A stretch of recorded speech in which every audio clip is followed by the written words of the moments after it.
2018년도 원단 메시지 두 키워드가 치유와 서밋입니다. 우리가 다른 것으로 치유되는 것이 아니라 다른 것이 치유되는 것이 아니라 복음으로 치유되어야 되고 또 우리 영혼이 복음으로 각인뿌리 체질이 돼야 돼요. 왜냐하면 우리는 너무나도 잘못되어 있는 것들이 각인뿌리 체질이 되어 있어요.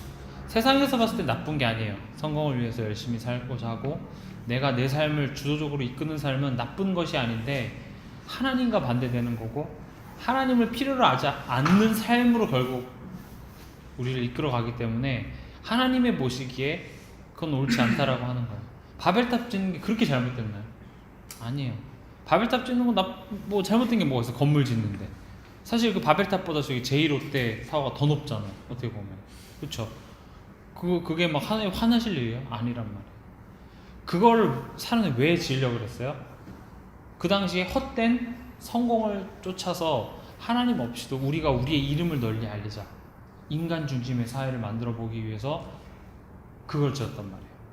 그럼 그 자체를 하나님께서는 악으로 보셨고 죄로 보셨어요. 그러면 그 바벨탑의 어떤 건물적 상징성을 보자는 것이 아니라 내 삶 속의 바벨탑도 많이 있어요. 우리 사회에 바벨탑이 많이 있고 우리 문화 속에 바벨탑이 많이 있는데 우리는 그 가운데 같이 바벨탑에 벽돌 한 장 같이 올려주기 위해서 태어난 것이 아니라 그런 시대를 막는, 재앙을 막는 그런 사람으로 우리를 부르셨다라는 사실을 깨닫는 게 서밋이고 또 우리가 그렇게 될 수 있는 상태가 되어지는 게 치유예요. 그래서 2018년도 우리가 치유와 서밋 이 두 단어를 항상 생각을 해야 돼요. 항상 나에게 치유받을 부분, 나에게 어려움, 누가 나에게 힘들게 하고 누가 나의 아픈 부분을 건드려서 내가 넘어지는 순간이 있을 수가 있고 내가 확 화나는 순간도 있을 수도 있어요. 근데 예전 같았으면 그때 그냥 화나고 끝나는 것인데 치유와 서밋, 하나님께서 나를 치유하시기 위해서 우리가 상처가 난 곳이 완쾌가 됐는지 알려면 어떻게 해야 돼요? 계속 만져보거나 이렇게 그 상처 난 데를 다시 이렇게 열어봐서 괜찮은지 안 괜찮은지 계속 확인을 하잖아요. 만졌는데 또 피가 나거나 또 아프면 어떻게 해요? 또 다시 치료를 해야 되고 마찬가지로 우리의 연약함이 복음 안에 들어왔을 때 자꾸 드러나면 오히려 기뻐해야 되고 감사해야 될 일이에요. 오히려 복음 안에서 갱신하는 순간이구나 해서 내가 딱 갱신하는 거예요. 근데 우리 체질은 어떻죠? 내가 너무 억울한 일을 당했어요. 그럼 그 사람이 나한테 사과해줘야 돼. 그래야 내 마음이 좀 풀려. 아니면 내가 거기에 상응한 똑같은 어떤 일을 해야 내 마음이 막 치유되는 것 같아요. 근데 절대 그게 치유가 아니라 내 마음속에 왜 하나님께서는 그 일을 허락하셨는지가 깨달아지고 내가 갱신할 시간표구나가 딱 인정이 되어져서 내 마음속에 참된 평화가 딱 오면 그거는 내가 그 문제에 있어서는 이제 한 스텝 올라간 거예요. 여러분들이 이 땅에 살면서 예를 들어서 정표 같은 애가 있어요. 근데 제가 만약에 정표를 수용을 못해. 그럼 이 세상에 정표와 같은 부류의 사람들은 다 내 세계복음화의 대상에서 제외되는 사람들이 되거든요. 그렇잖아요. 정표보다 더한 사람, 정표 이상한 사람은 아니지만 정표보다 더 이상한 사람도 우리는 복음으로 수용하고 뛰어넘을 수 있어야 되는데 정표도 못 넘어서 우리는 세계복음 한다고 말할 수가 없죠. 근데 더 제가 한 단계 더 나아가면은 정표를 품으라는 것이 아니라 정표를 통해서 하나님께서 나에게 주시는 음성이 들려지면 뛰어넘을 수 있는 힘이 생기고 그렇게 핍박이 와도 괜찮을 수 있는 힘이 생긴다라는 거예요. 요셉 같은 경우도 얼마나 억울했겠어요. 진짜 엄청 억울했어요.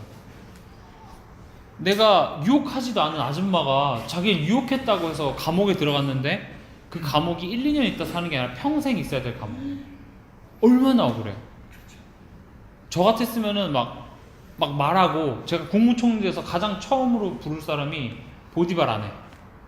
와, 그래갖고 목부터 날려요. 너 때문에 내가 감옥에서 얼마나 몇십 년을 고생했는 줄 알아? 근데 요셉은 그렇게 하지 않았어요. 요셉이 대인배라서 그런 게 아니에요. 요셉은 알았어요. 하나님께서 그렇게 하셔야만 되는 이유가 있다라는 사실을 알았어요. 때로는 밤에 잠자면서 그렇게 당했던 억울한 일을 생각하면 분통에 잠이 깨기도 하겠죠. 눈물이 나기도 하고 이가 갈리기도 하지만 그래도 결국 요셉은 끝까지 말하지 않고 결국 나중에 하나님께서는 하나님의 일을 요셉을 통해서 이루셨어요. 지금 지나고 나서 보니까 어땠죠? 요셉이 그렇게 돼야만 하는 이유가 있었잖아요. 당연성이 있었잖아요. 당연히 거기에 있으면 안 되고 애굽으로 가야 되기 때문에, 궁전으로 들어가야 되기 때문에 당연히 누명을 쓰고 나와야 되는 당연성이 우린 보여지는 거예요. 당연히 그렇게 돼야지. 근데 그 과정에 있는 요셉은, 그 언약의 여정의 가운데 있는 요셉은 그 순간에는 조금 힘들었을 수도 있어요. 이게 우리 삶과도 되게 비슷해요. 결국 나사로가 살아나는 여정인데, 결과인데, 영화의 끝은 거긴데 영화가 아직 끝나지 않은 그 중간에 흐름에 있는 우리는 막 불안해요. 막 불신앙하고. 그래서 하나님께서는 아예 영화 시작 전에 엔딩을 주셨어요. 식스센스 결과처럼, 브루스 윌리스가 결국 귀신이야 이렇게 말해준 것처럼, 하나님께서는 이 영화의 끝을 미리 알려주고, 두려워하지 말고 담대하지 마라, 내가 그 말씀 성취할게, 흔들리지 마, 내가 분명히 너를 통해서 성취한다고 약속했는데 왜 자꾸 너 흔들려. 하나님께서 그렇게 하면서 지금 이끌어 가시는 거예요. 매 주일마다 여러분들에게 이 영화의 결말을 자꾸 알려주세요. 여러분들의 인생의 결과가 어떻게 될지를 계속 말씀해 주세요. 이번 한 주간의 결과가 어떻게 될지 계속 말씀해 주시는데, 우리는 그 결과를 믿지 않고 그냥 그 과정 속에서 자꾸 속는 거예요. 근데 결과는 뭐냐? 승리예요. 그럼 승리를 알고 결과가 막 업앤다운이 심하면 심할수록 더 재밌는 거예요. 더 완벽하신 하나님을 체험하고 더 그리스도의 능력을 누릴 수 있는 비밀이에요. 저는 우진이의 그런 몸이 좀 불편한 부분, 저는 이거 문제로 절대 안 봐요. 우진이한테도 얘기했지만 바울은 간질이라는 병을 가지고 있었어요. 간질. 바울도 간질을 가지고 있으면서 뭐 했죠? 세계복음 했어요. 간질이 문제가 되는 것이 아니라, 간질을 하나님께서 나에게 주시는 하나님의 이유를 깨달으면 저는 우진이가 큰 힘을 되실 거라고 저는 확신합니다. 우진이 통해서 구원 주시기로 작정된 자는 하나님께서 분명히 예배 주셨는데, 우진이가 이것을 문제로 봐버리고 여기서 딱 넘어져 버리면 그건 누가 이기는 거냐 하면 사단이 이기는 거예요. 근데 이 문제를 가지고 하나님의 계획을 딱 발견하는 순간, 우진이의 간질은 우진이에게 주어진 가장 큰 응답이 되고 축복이 될 수밖에 없어요. 이게 제가 말해서 깨달아지는 게 아니라 정말 믿어질 때 그걸 보고 뭐라고 하냐, 치유라 그래요. 이제는 이 질병이 나에게는 핸디캡이 아니라, 이 질병이 나에게 있어서 장애가 아니라 하나님 주신 축복이구나. 그러면 이건 나에게 문제가 전혀 되지 않는 거예요. 혹시 여러분들이 경제 문제, 뭐 학업 문제라든지 직장 문제 있을 수도 있어요. 근데 그 문제를 허락하신 분도 하나님이에요. 막으실 수 있는 분도 하나님이신데, 그것을 왜 나에게 허락하셨는지 그 가운데 하나님의 말씀을 깨달으셔야 돼요. 그게 바로 저번 주 강단 말씀이었던 기도 기준이에요. 문제가 왔을 때 그 문제가 해결되면 우리는 응답이라고 생각하는데, 말씀이 성취되어지는 것이 응답이에요. 이번 주 1000명의 전도라는 강단 말씀을 주셨는데, 여러분들이 문제라고 정의하는 것이 해결되는 것이 응답이 아니라, 이 말씀이 내 삶 속에 성취되어지는 것이 응답이고, 성취되어짐을 내가 체험하는 것이 응답이에요. 하나님께서는 여러분들의 삶 속에서 말씀을 성취하시길 원하시지, 여러분들의 육신적인 기준의 것을 만족시켜주는 것이 하나님의 계획이 아니에요. 때로는 아이들에게 사탕을 줘서 이걸 하게끔 만드는 것처럼 여러분들이 원하는 걸 들어주실 수는 있지만, 하나님께서 원하시는 것은 여러분들의 육신의 마음과 육신의 기쁨을 채워주는 것이 하나님의 계획이 아니라, 하나님께서는 이따 말씀드리겠지만 전도와 선교를 위해서 하나님께서는 이 지구를 돌리고 계시기 때문에, 여러분들이 문제 속에서 전도와 선교를 깨닫는다? 가장 큰 응답이에요. 나의 진로를 통해서 전도와 선교에 대한 답을 깨닫는다? 그게 가장 큰 응답이에요. 세상이 줄 수 없는, 세상이 깨달을 수 없는 큰 비밀이에요. 아까 준이가 많은 기독교가 욕을 먹고 있다고 하는데 사실이에요. 왜냐하면 전도와 선교를 깨닫지 못하고 교회에서 성공하는 방법을 가르치고 있어요. 교회에서 부모님께 효도하는 방법을 가르치고 있어요. 교회에서 사회에서 더불어 잘 살아가는 방법을 가르치고 있어요. 그게 틀린 게 아니에요. 너무나도 좋아요. 근데 문제는 다른 종교에서도 다 똑같이 가르치고 있어요. 그렇게 봤을 때는 모든 종교는 하나예요. 모든 종교는 다 똑같아요.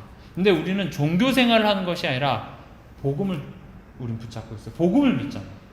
하나님의 복음, 하나님만이 채우실 수 있는 그 공간을 그 어떤 것으로 채울 수 없기 때문에, 하나님께서 육신의 몸을 입고 오신 분이 바로 예수 그리스도라고 우린 믿는 거잖아요. 우린 그리스도인이에요. 그렇죠? 크리스천이라는 말이 그리스도인. 내가 만약에 음악인이면 24시간 뭐만 생각하죠? 음악만 생각해요. 음악만 말하고 모든 것을 음악으로 봐요. 그리스도인이라면 하루 종일 그리스도만 생각하고 모든 것을 그리스도로 봐야 되는데 교회에서만큼은 그렇지 않아요. 다양성을 추구해요. 음악인이 음악 말고 다른 거 하면 뭐가 되죠? 그때부터 뒤처지기 시작하는 거예요. 마찬가지예요. 우린 그리스도인이에요. 학생이기 전에 그리스도인, 산업이기 전에 그리스도인. 그럼 그리스도인이라는 말은 오직 그리스도예요. 그리스도 한 분만으로 나는 오케이. 그리스도에 내가 올인.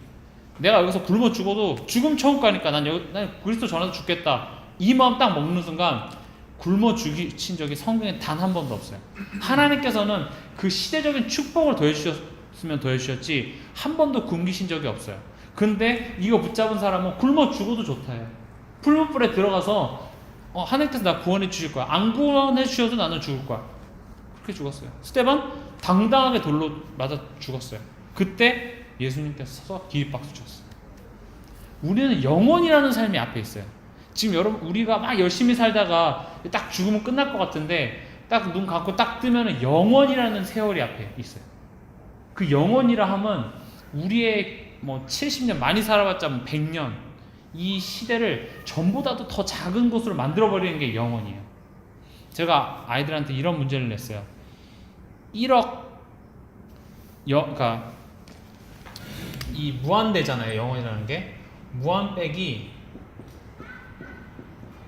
제가 막 아이들이니까 막 숫자를 이만큼 썼어요. 이거랑 같을까 같지 않을까? 그럼 아이들은 막 틀리죠. 이렇게 큰 거를 뺐는데 애들이 이렇게 말해요. 근데 어떻게 해요? 결국 같은 거예요. 왜냐하면 이 영원이라는 것이 이것과 비교할 수 없는 거예요. 더 쉬운 예를 들어볼게요. 전 세계의 바다를 반으로 나눴어요. 거기에다가 준이가 오줌을 쌌어요. 한군데는. 그럼 그 바다의 오줌의 농도가 영향을 줄까? 준이가 한번 오줌으로 쌈으로 말미암아 암모니아 수치가 갑자기 확 올라가요? 안 올라가요. 바다에다가 폐수를 붓고 해도 바다는 이 폐수의 양보다 월등히 많기 때문에 그게 별로 큰 의미가 없어요. 무슨 말이냐면 이 영원이라는 시간표 안에 우리의 하루하루의 어려움과 문제와 고난은 아무것도 아니에요. 우리의 인생은 진짜 아무것도 아니에요. 그 인생 가운데서 거기서 좀 잘 살아보겠다고 아둥바둥하는 우리의 삶이 하나님이 보시기에는 가짜는 거예요. 그게 아니라고. 영원한 축복을 내가 너에게 지금 예배해 뒀는데 천국 배경을 이 영원의 배경을 누리고 살라고 우리를 부르셨는데 우리가 지금 요 숫자에 자꾸 아둥바둥하는 거예요. 여러분들 통장에 일반 입출금 통장에 보면은 1원 이자 붙었습니다 하면 막 여러분들 너무 좋다 이래요. 10원이 붙었네. 너무 좋다. 그렇게 안 하죠. 의미가 없는 돈이야 사실 그거는. 있으나 없으나 마찬가지라고. 세상에서 작은 돈에 요만큼 붙는 것도 우리가 의미 없이 할 수 있는데 우리의 영원이라는 천국이 예비되어져 있고 이 땅에 살면서 그 천국 배경을 누리면서 살 수 있는데 우리는 이 땅에 썩어져 없어질 것에 붙잡고 그것 때문에 슬프고 기쁘고 하는 것이 아니라 영원한 축복 전도와 선교에 우리는 올인을 해야 됩니다. 그래서 2018년 동산 원단이 새 힘을 얻는 교회였어요. 오직 여호와를 앙망하는 자는 새 힘을 얻으리라. 우리가 교회야. 우리는 누구를 담고 있죠? 성령을 담고 있기 때문에 내가 바로 성전이에요. 내가 가는 곳이 교회예요. 내가 있는 곳이 교회예요. 새 힘을 얻는 교회. 오직 여호와를 앙망할 때. 앙망이라는 말 우리 삶 속에 잘 안 쓰잖아요. 제가 갑자기 이름이 생각도 안 나네. 정표 내가 널 앙망해 이렇게 안 하잖아요. 앙망이라는 말은 소망을 둔다. 나의 소망이 어디 있는지, 이번 한 주간도 나의 소망을 어디에 두고 있는지, 혹시라도 이런 잔챙이에 두고 있진 않는지 한번 생각해 볼 필요가 있어요.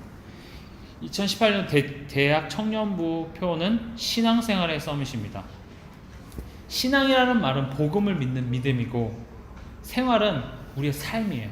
그럼 이 두 가지가 합해져야 돼요. 따로따로가 아니라 신앙과 복음을 믿는 믿음과 우리의 삶이 하나가 되고 또 결국 그게 하나가 돼서 나중에는 나의 것이 없어지고 오직 예수 그리스도만 남는 이것이 2018년도에 우리가 받아야 될 응답입니다. 6월달 키워드는 기준이었어요. 첫 번째 주는 복음의 기준이고, 저번 주는 기도의 기준이었고, 이번 주는 1000명의 전도였습니다. 이 두 단어가 너무나도 중요해요. 근데 1000명의 전도를 하면 그냥 전도가 아니라 1000명의 전도예요. 왜냐하면 전도는 다른 사람들도 많이 해요. 다른 교회들도. 우리 교회 오세요. 교회가 요즘 많이 기업화, 비즈니스화 돼가고 있잖아요. 물티슈 나눠주면서 우리 교회 좀 오세요. 왜 이렇게 하죠?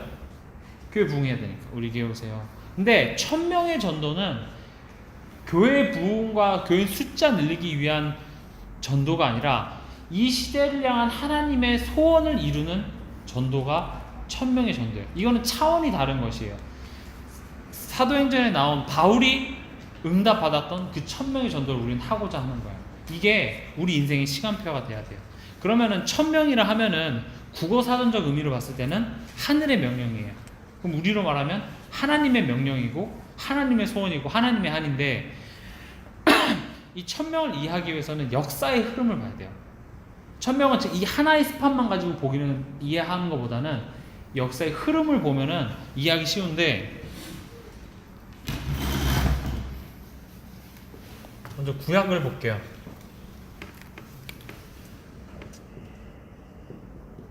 구약의 흐름은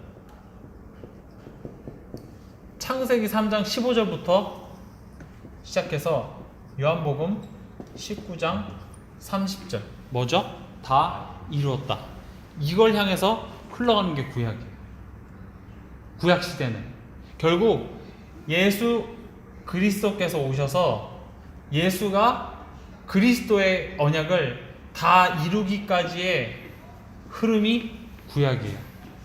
그래서 이것을 이루기 위해서 돕는 자는 하나님께서 어마어마한 축복을 해주셨고, 이것을 막는 자는 그 어떤 누구라도 철저하게 멸망을 당했어요. 우리가 창세기 3장에 나중심, 여러분들에게 가장 큰 게 이걸 거예요. 나중심. 저도 마찬가지예요.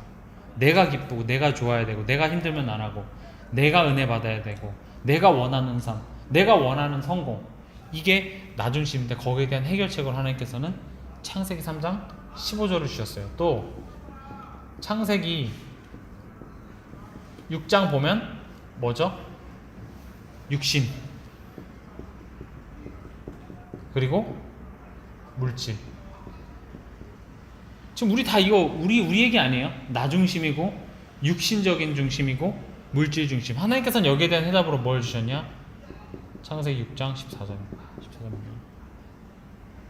하나님께서는 방주를 지으라고 했어요. 지금 제가 왜 이 이야기를 하냐면은 이 시대마다 하나님께서는 문제 가운데, 언약이 희미해져 있는 가운데 언약을 회복하시고 결국 뭐를 이루시길 원하셨냐면은 예수 그리스도 다 이뤘다. 이 구약시대 때는 이거 이루는 것이 하나님의 천명이었어요.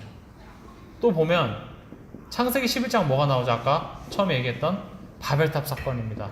우리는 헛된 성공을 위해서 달려가고 있어요. 근데 하나님께서는 여기에 대한 해답으로 무엇을 주셨냐? 창세기 12장 1절에서 4절. 우리의 본토지적 아버지 집을 떠나서 내가 내게 지시할 땅으로 가라. 너의 후손을 통해서 내가 그리스도 보내줄게. 메시아가 오실 그 땅으로 가라. 지금 이 얘기가 별거 아닌 것 같은데 이 구약시대에 하나님의 천명을 이루기 위한 시대마다 하나님께서 주신 미션들이에요. 또 뭐가 있죠? 출애굽 사건입니다. 출애굽기 1장 8절에서 11절 같이 한번 보겠습니다. 출애굽기 1장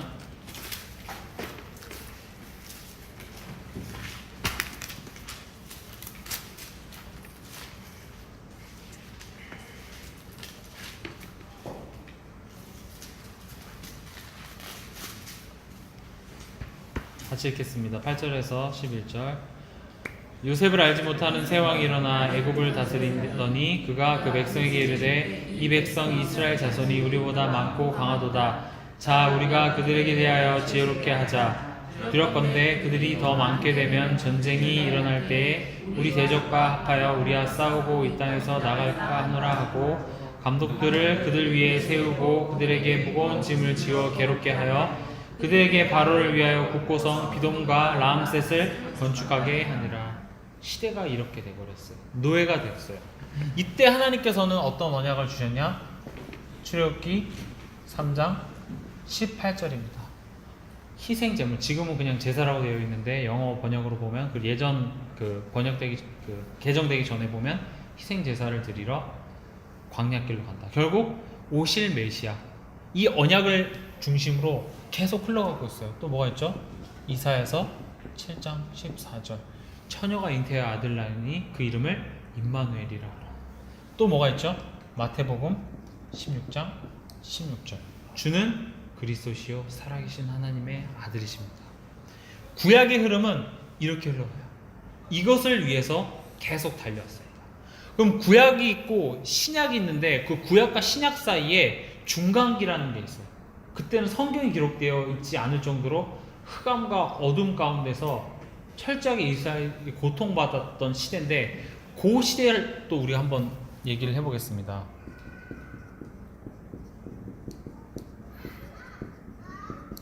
신구약 중간 시대 때 첫 번째 어떤 일이 일어났냐면 바벨론의 포로가 됐어요.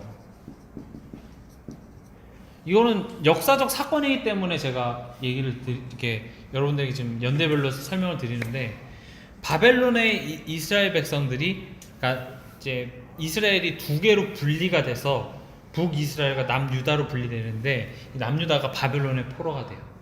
그래서 이때가 포로 되면서 이스라엘 백성들이 어떻게 되면은 다 흩어져요.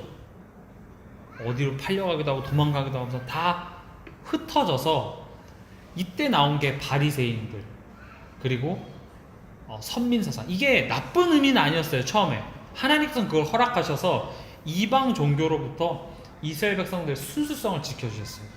또 흩어져서 그 흩어진 곳에서 뭘 했냐면 회당을 지었어요.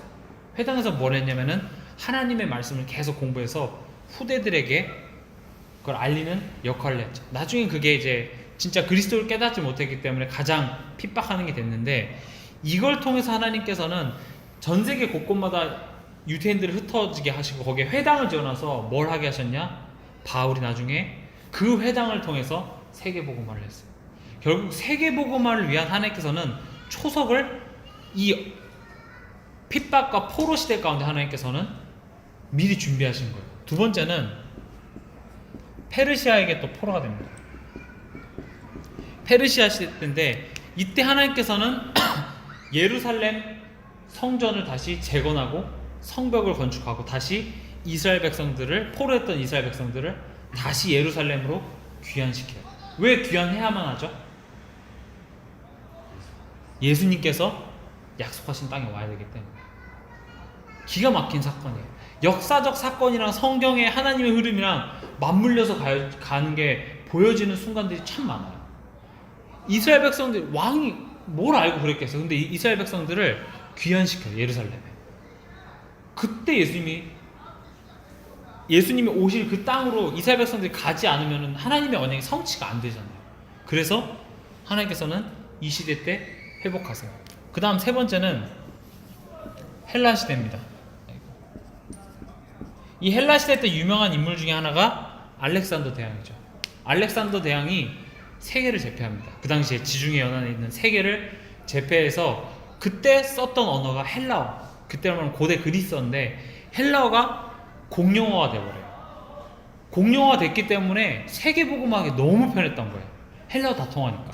그리고 이때 70인역이라고 해서 히브리어로 쓰여졌던 성경을 헬라어로 번역하는 작업을 이 시대 때 해요. 너무 그렇게 됐기 때문에 바울이, 이 신약은 헬라어로 써졌거든요. 바울이 헬라어로 써졌을 때 전 세계 이렇게 순회하고 전도 여행할 때 보면 헬라어로 통용이 됐던 거예요. 지금의 미국 영어로 다 되는 것처럼 하나님께서는 알렉산더 대왕을 들어 일으키셔서 통일을 전 세계를 제패해서 언어를 하나로 만든 다음에 그 시대의 바울을 부르시고, 이게 너무나도 분명한 하나님의 천명의 흐름을 제가 여러분들 지금 설명을 드리는 거예요. 네 번째는 로마 시대입니다. 이 로마는 제국주의예요. 제국주의를 하면 강한 군사력과 경제력을 바탕으로 전 세계를 지배해서 하는 게 이제 제국주의 시대인데 모든 길은 로마로 통한다 할 정도로 하나님께서는 로마에 문화적 부흥을 주셔서 모든 게 다 로마로 통하게 만드신 다음에 이 시대 때 누굴 부르셨냐? 예수님이 이 시대 때 오셨고 바울이 내가 로마도 보아야 하리라. 그 이유가 하나님께서는 바울에게 로마에 대한 비전을 자꾸 주신 이유가 로마를 통해서 이 복음이 전 세계로 흩어지길 원하시는 게 하나님의 천명이었기 때문이에요. 이게 성공했다라는 증거가 지금 우리가 복음을 알고 있다라는 게 증거입니다. 이스라엘 저 먼 곳에서 예수님이 우리랑 전혀 박예수도 아니고 우리랑 성도 틀리고 생김새도 다 달랐을 텐데 그 먼 곳에 있었던 일들이 지금 우리에게 복음으로 다가왔잖아요. 이게 지금 성공했다라는 거예요. 그러면은 이 내 시대는 신학적으로 보면 이게 암흑기라 그러는데 저는 암흑기로 보는 것이 아니라 세계복음화를 위한 하나님의 준비기간이었다라고 저는 봐요. 전 이걸 보면서 나에게 있어서 가장 문제의 시기, 나에게 생각했을 때 암흑의 시기, 내가 정말 철저하게 무너져서 일어나지 못하는 나의 문제에 쌓여서 말씀도 못 듣고 있는 그런 순간에도 하나님께서 전도자로 쓰시기로 부르심 받은 자는 준비기구나. 여러분들이 언약만 놓치지 않고 있으면은 지금 여러분들 상황이 조금 어려워도 괜찮아요. 지금 내가 말씀에 집중 못해도 이 자리에 그래도 내가 와 있고 내 정체성만 회복하고 있으면은 세계복음화를 위한 어마어마한 준비기간이 될 수 있어요. 나의 실수, 나의 과거의 경험들이 세계복음화를 위한 이렇게 발판으로 쓰여지는구나. 그 다음 신약입니다. 신약의 시작은 마태복음 28장 18절에서 20절, 그 다음에 마가복음 16장 15절에서 18절, 그리고 사도행전 1장 8절에서 시작해서 어디에서 끝이 날까요? 마태복음 24장 14절입니다. 같이 읽어보겠습니다. 마태복음 24장 14절.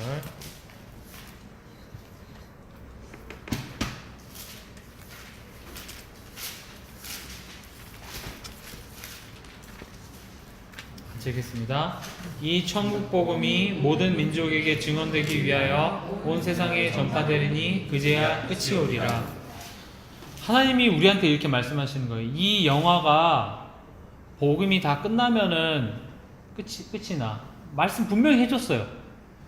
우리 이 지구의 끝, 우리 인류의 끝이 복음이 땅까지 전파되는 순간 끝이 온다. 그 말은 이 영화는 땅 끝까지 복음 전하기 위해서 흘러간다는 소리잖아요. 예를 들어서 무슨 요즘 영화 뭐 있죠?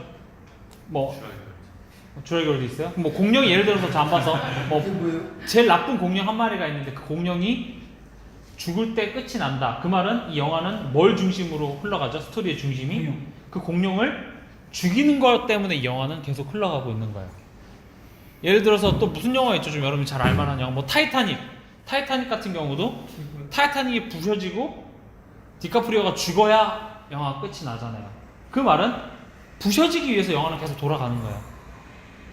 무슨 말이냐면 땅끝까지 복음이 전파되기 위해서 지구는 돌아가고 있다는 소리예요. 하나님은 그걸 중심으로 지금 지구를 돌리시고 있다는 거예요. 그게 뭐냐? 천명이에요. 지금 이 구약시대 여기는 성취된 언약이에요. 성취됐죠. 예수 그리스도가 오셨으니까. 그러면 신약은 성취될 언약이에요. 성취된다라는 거예요. 그럼 우리가 붙잡아야 될 하나님의 천명은 이 방향을 향해서 땅끝까지 증인돼서 제자 삼고 세계복음하는 것이 우리의 목적이 돼야 되고 우리의 천명이 돼야 된다라는 거예요.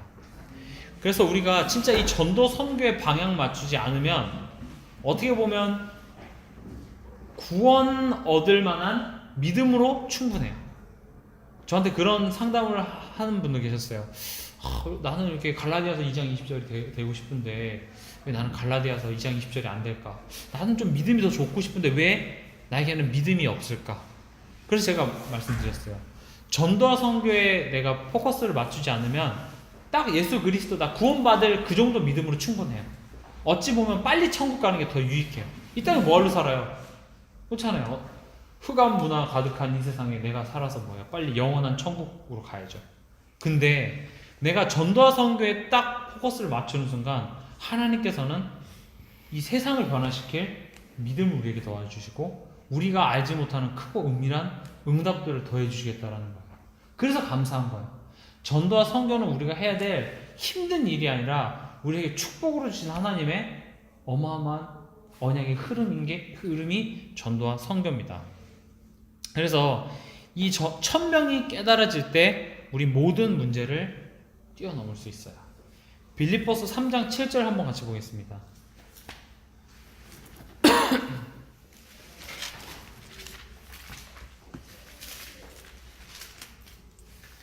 제가 읽겠습니다. 3장 7절에 그러나 무엇이든지 내게 유익하던 것을 내가 그리스도를 위하여 다 해로 여길 뿐더러 그랬습니다. 영어 성격으로 보면 유익을 profit이라고 했고요. 해를 loss라 그랬어요. 우리 이렇게 뭐 가계부 쓰거나 할 때 profit 얼마고 지출 이렇게 하잖아요. 이익 분기점에서. 근데 여기서 뭐라고 했냐면은 내가 유익이라고 생각하는 것을 그리스도를 위해서 다 잃는 것이라고 봤다라는 거야. 그리고 8절에 보면 또한 모든 것을 해로 여김은 내 주 그리스도 예수를 아는 지식이 가장 고상하기 때문이라. 내가 그를 위하여 모든 것을 잃어버리고 배설물로 여김은 그리스도를 얻고. 그리스도를 아는 지식 이것 때문에 모든 것을 로스로 봤어요. 그리스도를 아는 것을 프로핏으로 봤어요. 영어로는 뭐라고 표현이 되어 있냐면은 surpassing greatness of knowing of Jesus Christ. 예수 그리스도를 아는 위대함이 모든 것을 다 초월한다.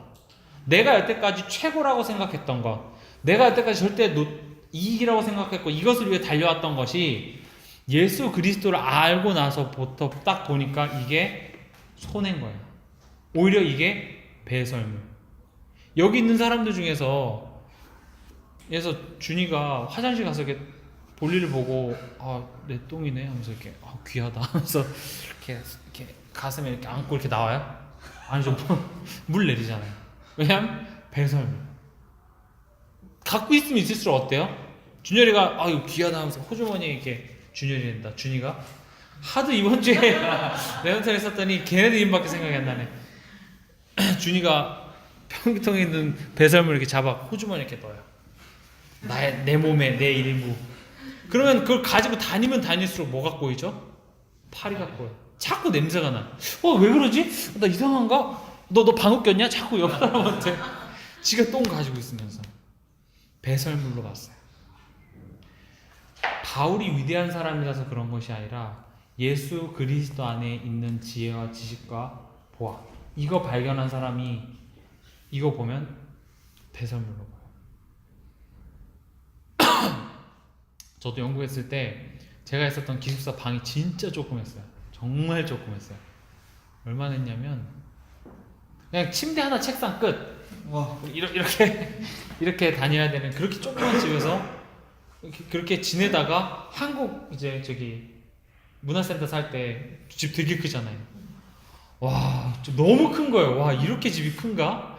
그렇게 큰데 가다가 이제 또 방학 끝나고 다시 돌아가면 내가 여기 살았었나? 고시원 같은. 무슨 말이냐면 큰 걸 본 사람은 다시 작은 거 보면은 이게 다시 못 돌아가요. 마찬가지로 여러분들이 그리스도 안에서 큰 것이 발견되어져야 돼요. 제가 그 편 썼죠. 큰 바다를 본 사람은 시냇가, 이 강가, 이건 간의 기별도 안 쳐요. 그 강가에 불어오는 물결에 이거 무섭다 하지 않아요. 왜냐하면 나는 큰 태평양을 봤고 큰 대서양을 봤고 거기서 그 무슨 영화 하나 있었는데 그 산적이랑 해적 나와가지고 캐리의 해적. 해적. 네. 거기서 보면은 유해진 맞죠? 거기서 막 산적들한테 고래를 설명을 하는데 이제 산적들은 고래를 본 적이 없잖아요. 그러니까 어마어마하게 큰 거 이렇게도 설명이 안 돼요. 아니 그 큰 바닷가에서 고래를 본 사람이 산에서 이렇게 막 하는 사람은 스케일이 다른 거예요. 마찬가지로 우리는 그리스도 안에서 고래를 봐요. 그리스도 안에서 진짜 그 큰 고래들이 몇십 미터짜리 큰 고래들이 뛰노는 큰 바다를 우리 마음에 품고 있어야 돼요. 그게 뭐냐? 하나님의 천명이에요. 우리는 이게 괴한동에서 막 자리 싸움하고 1,000원 너 내 거 1,000원 가져갔지 내놔 막 그걸로 1,000원 때문에 싸우고 10,000원 때문에 싸우고 우린 그런 수준이 아니라 하나님의 큰 천명을 본 거기 때문에 다 뛰어넘을 수 있어요. 다 품을 수 있어요. 나 욕하는 사람 다 이해하고 다 용서할 수 있어요. 뭐가 보여진 만큼? 그리스도의 가치. 그리스도가 보여지고 깨달아진 만큼 모든 사람 다 품을 수 있어요. 여러분들한테 대인배가 되라고 말하는 것이 아니라 그리스도의 가치를 깨닫는 게 중요해요. 그 밭에 보화가 감추어져 있음을 딱 발견한 사람은 하나도 기분 안 나빠요. 나한테 100만 원 꿔가서 안 갚은 사람 다 용서해 줄 수 있어요. 쿨하게 다 양보해 줄 수 있어요. 왜냐? 그 밭에 몇십 조가 넘는 보화가 나는 발견이 됐기 때문에. 하나님께서 내 인생 책임진다고 약속하셨기 때문에 나는 더 이상 1,000원, 2,000원 이거에 눈물을 흘리고 힘들어하고 그럴 인생이 아니라 하나님의 예비되어져 있는 숨겨진 경제의 축복을 우리는 갖고 살아야 돼요. 이게 우리가 살아야 될 인생의 방향입니다. 또 계속 보겠습니다. 3장 9절입니다. 그 안에서 발견되려 함이니 내가 가진 의는 율법에서 난 것이 아니요 오직 그리스도를 믿음으로 말미암은 것이니 곧 믿음으로 하나님께로부터 난 의라. 그 안에서 발견되려 함이니 예수 그리스도 안에서 찾아지는 나의 정체성이에요. 나는 부족하고 연약한 사람이 아니야. 우진이도 보면 나는 연약하고 난 부족하고 난 안 돼가 아니라 그리스도 안에서 발견되어지는 우진이의 정체성은 전도자. 세계를 살리고 세계를 돌아다니면서 예수가 오직 예수만이 그리스도라고 선포해야 될 전도자 선교사로 살아야 될 게 우진이의 정체성이에요. 그게 그 안에서 발견되죠. 괴한동에서 동수랑 같이 이렇게 노는 게 아니라 노는 정체성, 동수랑 노는 게 나쁘다는 게 아니라 동수도 전도자고 너도 전도자고 내 말은 동네에서 이렇게 놀고 이런 차원의 정체성이 아니라 그리스도 안에서 발견되어져요. 정표도 컴퓨터에서 이렇게 편집하는 그게 정체성이 아니라 지금 문화 이쪽에 다 죽어가고 있어요. 이번에 일본 랩런트를 데리고 갔는데 제이월드라는 곳을 갔는데 그 제이월드가 이제 드래곤볼, 원피스, 나루토 포켓몬도 있고 아무튼 그게 이제 디즈니랜드처럼 만들었는데 저도 이제 어렸을 때 드래곤볼 세대니까 너무 저도 놀고 싶은 거예요. 같이 애들은 자유연구 끊어주고 이제 저는 입장을 끊어서 이제 애들 놀고 하면 이제 아빠가 된 느낌이었어요. 이런 느낌이구나. 밖에서 이렇게 기다리고. 근데 저도 그래서 한번 해보고 싶어서 하나 했어요. 하나 티켓 끊어서. 근데 너무 재밌게 잘 맞는 거예요. 와, 드래곤볼이 뭐죠? 그 레이더 줘서 드래곤볼 찾는 거예요. 찾아갖고 가서 그 시간과 정신의 방 거기 딱 가서 신령 막 이렇게 부르면은 진짜 높은 곳에서 신령이 나타나요. 진짜요? 나타나고 또 아이들 막 근둔도 태워주고 그 뭐죠? 4D 이거 껴서 막 근둔 막 타고. 네. 그리고 거기서 이제 막 원피스가 돼서 미션을 줘서 막 초파인가 그 사슴?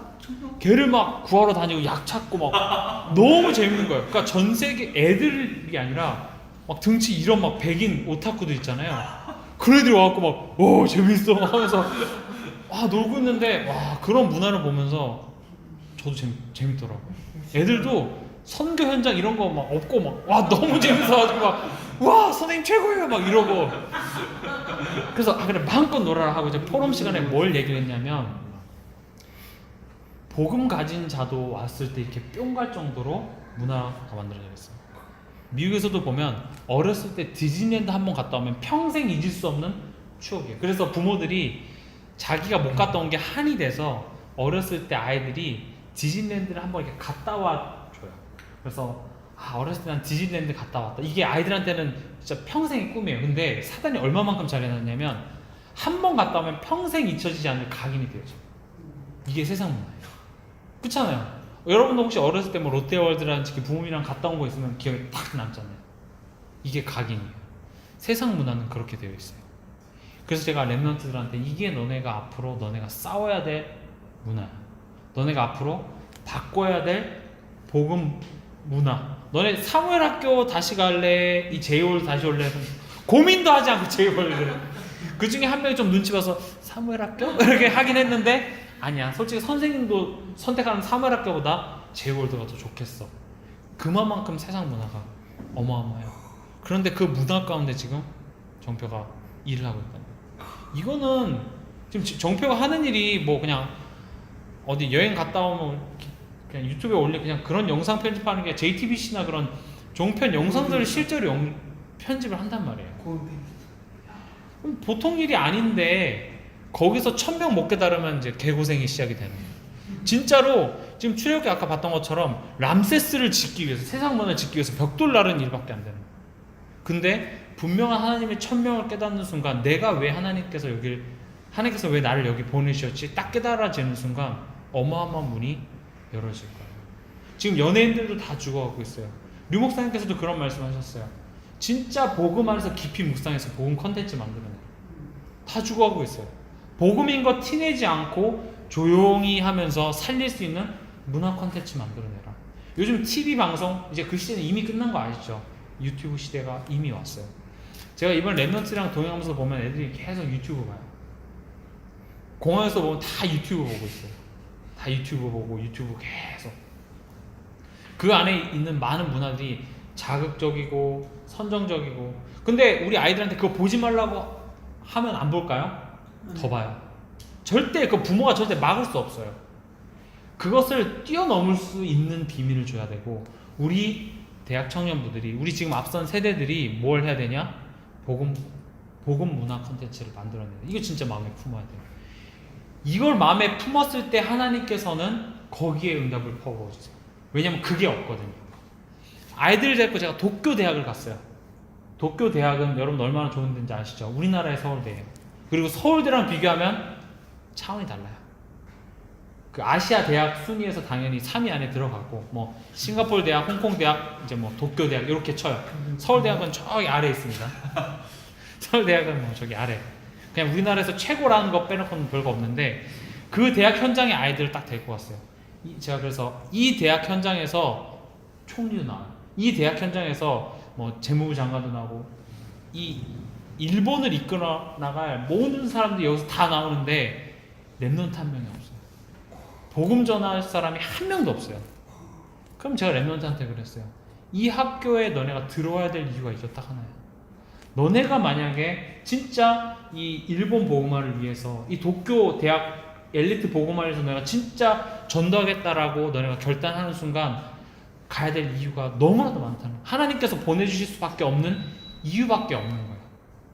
제가 랩런트한테 그런 얘기를 한 거예요. 도쿄 현장에서 다 막 안경 이렇게 쓰고 도서관에서 이렇게 쭈그리고 공부하고 있어요. 유명하고 좋은 학교일수록 24시간 동안 365일 24시간 동안 도서관이 불이 안 꺼져요. 좋은 학교일수록 다 그래요. 도쿄 거기 현장도 다 가면은 다 이렇게 책 이만큼 사놓고 이렇게 다 공부하고 있어요. 길에도 보면 다 이렇게 다 하루 책을 많이 봐서 다 안경 이렇게 끄고 아니 또라이들 같이 막 머리하고 막 먼저 중얼거리고 막 그런 사람들이 많은 곳인데 그런 사람들이 결국 일본을 이끌어 나가는 거예요. 거기에 누가 가야 되겠어요? 거기 누가 필요하겠어요? 의인 한 명이 없어요. 그거를 딱 마음에 품는 순간 학업 좀 못해도 하나님께서 보내실 이유가 거기 있는 거예요. 내가 좀 하나님 공부가 안 돼요. 저는 이게 보여지면은 학업이랑 말씀 듣는 거랑 어떻게 밸런스를 맞춰야 되지 이런 말도 안 되는 질문을 할 필요가 없어요. 1000명 발견되어져서 그 학교에 복음 전할 전도제자를 내가 쓰임받기 원한다 그러면 공부와 상관없이 하나님이 보내시는 거예요. 거기 가는 게 인생의 목표가 아니기 때문에 공부가 안 되어진다고 고민할 필요도 없는 거예요. 진짜 복음 깨달아지면 하나님께서 집중력 회복하시고 그 안에서 공부하면 그 안에서 나와지는 응답으로 가는 거예요. 그게 응답이 아니라 내가 전도자로 쓰임받을 그 현장에 가는 게 응답이지 좋은 대학 가는 게 응답인가요? 아니에요. 그건 진짜 잘못 가르치고 있는 거야. 여러분들도 그러면 안 돼요. 여러분들 나중에 부모가 되고 하면 좋은 대학 가라, 좋은 직장 가져라, 아이들을 부모가 죽이는 거예요. 절대 그러면 안 돼요. 전도자를 키우세요. 전도자를 키우고 하버드로 갈 이유를 붙잡으면 돼요. 의료 현장 갈 이유를 붙잡으면 돼요. 법률 현장 갈 하나님의 1000명을 붙잡으면 하나님께서 가게 하신다니까요. 그리고 그 현장에 가는 것이 중요한 것이 아니라 전도와 선교의 마음을 딱 품는 순간 하나님께서 그 아이의 인생을 책임지세요. 아이뿐만 아니라 우리의 인생을 책임지신다. 그럼 우리의 남은 인생 가운데 있어서 우리가 쉬지 않고 달려가야 될 하나님의 표대, 그게 12절입니다. 내가 이미 얻었다 함도 아니요 온전히 이루었다 함도 아니라 오직 내가 그리스도 예수께 잡힌 바 된 그것을 잡으려고 달려가노라. 예수 그리스도께 잡힌 바 된 게 뭐였죠? 그게 뭐였냐면 예수님께서 바울에게 나타나셔서 내가 이방인을 위한 택한 나의 그릇이다. 로마도 보아야 하리라. 이 1000명에 사로잡혔기 때문에 바울은 응답이 와도 내가 로마도 보아야 하리라. 어려움이 와도 그 가운데 내가 가이사 앞에 서야겠고 1000명은 흔들리지 않았어요. 하나님께서 나를 부르신 이유, 그리스도의 종으로 나를 택해 주신 그 이유가 딱 흔들리지 않았기 때문에 하나님께서는 사도 바울을 그 시대에 쓰실 수밖에 없다라는 거예요. 우리가 지금 달려가는 그 표대가 14절에 나와 있습니다. 표대를 향하여 그리스도 예수 안에서 하나님이 위에서 부르신 부름의 상을 위하여 달려가노라. 위에서 부르신 부름의 상, 이게 바로 나를 원하셔서 전도자로 부르셨다라는 거예요. 이게 상이에요. 내가 전도자 됐더니 돈이 많아졌고 우린 그런 것을 썩어져 없어질 그런 가치를 상이라고 보는 것이 아니라 불러주신, 나를 그리스도의 종으로 불러주셨고 전도자로 불러주신, 이게 상인 거예요. 이게 천명, 소명, 사명이에요. 예수 그리스도께 잡힌 바 된 그것, 그 안에서 발견되어지는 것이 사명입니다. 그리고 그 표대를 향해서 내가 달려가는 것이 우리의 사명이에요.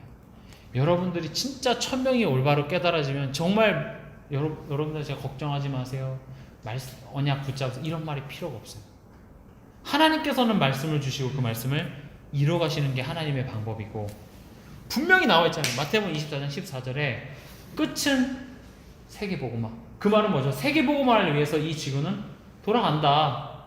그러면은 지구가 돌아가고 있는 그 핵심에 내가 방향을 맞추면은 나의 능력과 상관없이 하나님께서 축복하시겠다라고 하는 게 응답이에요. 이 말씀 우진이 꼭 붙잡았으면 좋겠어. 서건이도 붙잡았으면 좋겠고 여기 있는 사람 모두가 다 붙잡았으면 좋겠어요. 지금 나에게 있는 문제, 장애물, 어려움 정말 아니에요. 이 암흑기도 하나님께서는 세계복음화를 위한 발판을 세우셨고 준비기간을 삼으셨기 때문에 여러분들이 지금 고민하고 있는 거 있을 수 있어요. 문제 아닌 거 알지만 문제라고 보여줘서 힘들고 어렵고 쓰러지고 넘어질 순간이 있을 수도 있지만 분명한 것은 하나님께서 나를 부르셨다라는 거예요. 그래서 로마서 1장 1절에 보면 예수 그리스도의 종 바울은 하나님의 복음을 위하여서 사도로 부르심을 받은 종 사울은 하나님의 복음을 위해서 택하심을 받았다라고 고백을 하고 있어요. 우리는 하나님의 복음을 위해서 택정함을 입었어요.